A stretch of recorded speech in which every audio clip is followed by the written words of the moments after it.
Good morning সবাইকে, একটা নতুন ব্লগ নিয়ে চলে এসেছি। আগের দিনে রাত্রিরে এই তাক দুটো পরিষ্কার করে নিয়েছিলাম। জগন্নাথ বাবার যে তাকটা সেটা আমি পরিষ্কার করতে এখনও পারিনি, কেন সেটা ঠাকুরমশাই পূর্ণিমাতে যখন বাবার জামা চেঞ্জ করবে, মানে কাপড় চেঞ্জ করবেন, তখন সেটা পরিষ্কার হবে। আর এখানে আমি রান্নাঘরের দিকে চলে আসছি, কেন রান্নাঘরে আমার বাসি কাজ হয়ে গেছে। এবারে আমি রান্নাবান্না আস্তে আস্তে বসাবো, স্টার্ট করব। তো আমি ওভারনাইট একটা জল ভিজিয়ে রাখি জিরে জোয়ান আর মৌরি দিয়ে, সেই জলটা আমি গরম বসিয়ে দিলাম। তো এটা আস্তে আস্তে গরম হবে। আর এদিকে আমি এক্সারসাইজ করতে চলে এসেছি, ট্রেডমিলে চলে এসেছি। আমি 1.5 ঘন্টা মতো ট্রেডমিলে হাঁটবো, কেন সকালবেলা মর্নিং ওয়াকে যাওয়াটা সম্ভব হয়ে ওঠে না আমার কাছে। ঘরের অনেক কাজ থাকে, প্রেশার থাকে। আর কিছু ফ্রি হ্যান্ড এক্সারসাইজ করব। অনেক দিন অভ্যেসের বাইরে ছিল এই এক্সারসাইজ করাটা, তো এটা আবার অভ্যেস করছি। কেন অনেকটা ওয়েট গেইন করেছি, যেরকম বলছি ওয়েটটা বুঝতেই পারিনি যে কতটা ওয়েটটা বেড়ে গেছে। তো অনেকটা ওয়েট বেড়ে গেছে, তার জন্য আমি একটু আস্তে আস্তে অভ্যেস করছি। যতটা পারবো ততটাই চেষ্টা করব, আস্তে আস্তে এক্সারসাইজটা বাড়াবো। এদিকে আমার ফার্স্ট হ্যান্ড এক্সারসাইজ হয়ে গেছে। রেহানাকে বলছিলাম ভাত বসিয়ে দিতে, ছেলে মেয়ে স্কুল যাবে, দেরি হয়ে যাচ্ছে। তো আমার মোটামুটি আমার এক্সারসাইজ হয়ে এসছে। আমি এবার ব্লিডিং করব, ব্রাহ্মী করব, তারপরে মেডিটেশন করে আমি ছেড়ে দেবো।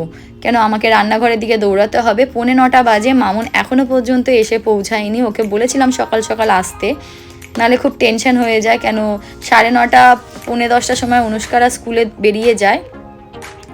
তো আমি এক্সারসাইজ করে নিয়েছি, আমার এক্সারসাইজ হয়ে গেছে। এখানে আমার জলটাও ঠান্ডা হয়ে গেছে। তো আমার যে ট্যাবলেটটা আছে সকালবেলা খালি পেটে থাইরয়েডের, সেটা আমি খেয়ে নিলাম। এটা আজকে আমি 15 বছর ধরে খাচ্ছি, যবের থেকে অনুষ্কা হয়েছে। তো তবে থেকেই এই ট্যাবলেটটা আমার চলে। ডাক্তার বলেছে একদম বন্ধ করতে না, খালি পেটে এটা খেতে হয়। আর এই জলটা খেতে মোটেও ভালো নয়, যতটা দেখতে ভালো লাগছে, কিন্তু খাই। গ্যাস হয় না, তারপরে অনেক কিছু প্রবলেম থেকে এটা রিলিফ করে। তো এখানে আমি কড়াই বসিয়ে দিয়েছি, আর দেরি করিনি। চটপট আলু সেদ্ধ ছিল, ছোট আলু ছিল। আর এখানে কড়াইশুঁটির পুরটাও রেডি করে রেখেছিল মামুন আগের দিন, ওইটা বুদ্ধিমানের কাজ করেছে। এখানে জিরে, সাদা জিরে ফোড়ন, তেজপাতা, একটু হিং দিয়ে দিয়েছিলাম। পেঁয়াজ কেটেছিলাম, সেটাকে ভেজে নিচ্ছে এখানে।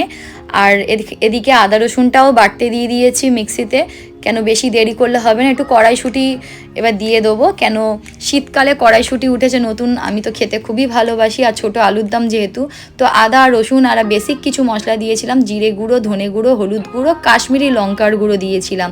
লঙ্কা একদম ঝাল লঙ্কা কিছু দিইনি। টমেটোটা বাটছি, টমেটো পেস্টটা এখানে দিয়ে দেবো। সেটা দিয়ে ভালো করে কষিয়ে নেবো, নিয়ে আমি আস্তে করে এটাকে ঢাকা দিয়ে দেবো। ফ্লেমটা কমিয়ে দেবো গ্যাসে, যতক্ষণ না তেলটা এখানে রিলিজ হচ্ছে। তেলটা রিলিজ হলেই আমি এটাকে একটু গরম জল বসিয়েছি এখানে, সেই গরম জলটা এই আলুর দমে দিয়ে নেড়ে চেড়ে আবার ঢাকা দিয়ে দেবো, যাতে আলুগুলো আরও ভালো সেদ্ধ হয়ে যায়। তারপরে আমি একটুখানি গরম মশলা দিয়ে নামিয়ে দেবো। ততক্ষণে মামুন চলে এসেছিলো। তো মামুন এদিকে কড়াইশুঁটি পুর ভরে পরোটা করে দিল, আর আমি এটা সাদা ঘি দিয়ে ভেজে নেবো। এদিকে ছেলে মেয়ের টিফিনটাও আমি রেডি করে দিয়েছি, অনেকটাই কাজ আমার এগিয়ে রেখে দিয়েছি। তো ছেলে মেয়ে স্কুল চলে গেছে, এবারে মি টাইম।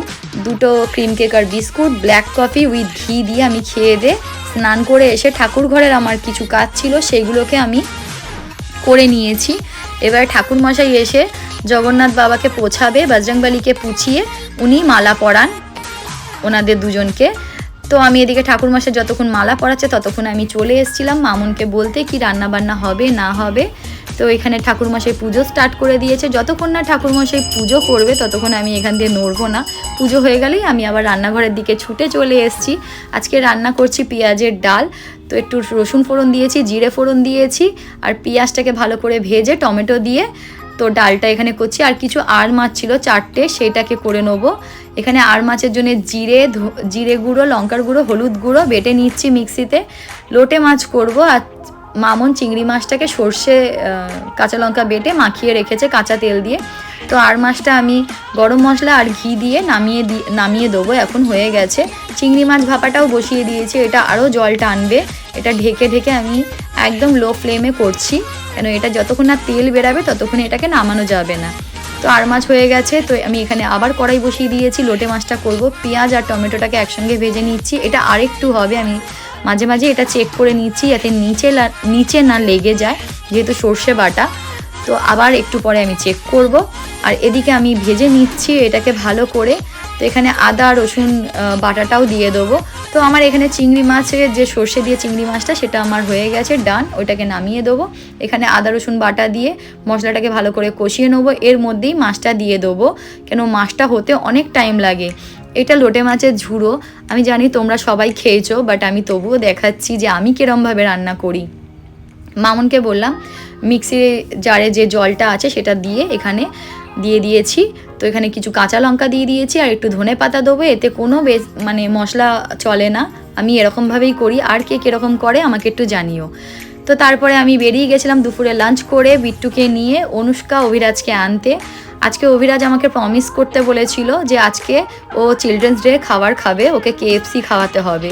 তো আমি প্রমিস করেছিলাম। আমি কদিন ধরে স্কুল যাই না, তো এদেরকে নিয়েছি। সিটি সেন্টার 1-এ চলে এসেছি। এই যে নৈদিতি, অনুষ্কা আর অভিরাজ তো ঘুরে বেড়াচ্ছে, কতক্ষণ মনে হচ্ছে অর্ডার দিয়েছে, ওকে এক্ষুনি দিয়ে দেবে।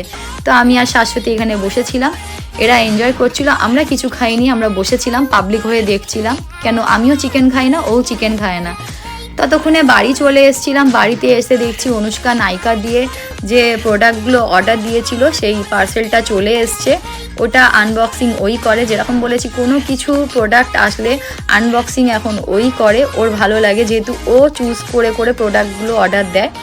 খালি ওর নিজের জন্যে দেয় না, আমার জন্যও দেয়। এখন ওই অনলাইনে সব কিছু অর্ডার দিতে শিখে গেছে, কি পাউডার দেবে কি না দেবে, কি ওর মেকআপ নেবে না নেবে। এখন বড় হচ্ছে, ওর টেস্ট চেঞ্জ হচ্ছে, তো এখন একটু সাজগোজের দিকে মন এসছে। আর এই যে সানস্ক্রিনটা কোরিয়ান প্রোডাক্ট, এটা খুবই ভালো। এটা আমরা আগেরবার সিটি সেন্টার নাইকা স্টোর থেকে কিনেছিলাম আর একটা ময়েশ্চারাইজার অর্ডার দিয়েছিলাম। তো তারপরে আমরা রেডি হয়ে বেরিয়ে গেলাম। পড়াশোনা করা হয়ে যাওয়ার পর ছেলে মেয়েকে নিয়ে বেরিয়ে গেলাম। ক্যাফে 37-এর পাশেই আমাদের 12 কুঠি। এটা আজকে 2 বছর। তো এখানে একটু ছোট্ট করে সেলিব্রেশন করব নিজেরাই। ভেবেছিলাম কিছু বড় করে করব, বাট হয়ে ওঠেনি, সময় হয়ে ওঠেনি। তারপরে বিয়ে বাড়ি চলছে, তো আজকে কোনো বিয়ে ছিল না বলে বুলুকে বলেছিলাম একটা কেক আনতে। অনুষ্কা অভিরাজে পড়াশোনা করে তারপরেই আমরা আসতে পেরেছি, কেন যেহেতু পড়ার চাপ থাকে। তো বুলু একটা কেক নিয়ে এসছে, এটা অলরেডি সাজানো আছে, কেন কালকে একটা বিয়ে বাড়ি আছে। এখানে কেকটা কাটা হবে, জাস্ট আমরাই আছি, আমরা যারা অফিসে স্টাফরা আছে আমরা আছি। আর এখানে আমি আর অনুষ্কা একটু ভিডিও করে নিচ্ছি। তো কেকে আমাদের ক্যান্ডেলও জ্বলছে আর এখানে অনুষ্কা জাস্ট কাটছে। অভিরাজকে বললো, অভিরাজ আর কাটিনি। তারপর রাত্রিবেলা আমি আর রান্নাবান্না কিছু করিনি, ভালো লাগছিল না শরীরটা। একটু কার্তিক পুজোর পাড়া ঘুরতে গেছিলাম, পাড়া ঘুরে চলে এসেছি। আর আজকে আর্সেনালে বিরিয়ানি এসছে, আর্সেনালে তারপরে মাটন কষা এসছে। তো এটাই আমাদের ডিনার। আজকে ব্লগটা এত অবধি, ভালো লাগলে চ্যানেলটাকে সাবস্ক্রাইব, লাইক, শেয়ার করো। Bye bye, good night.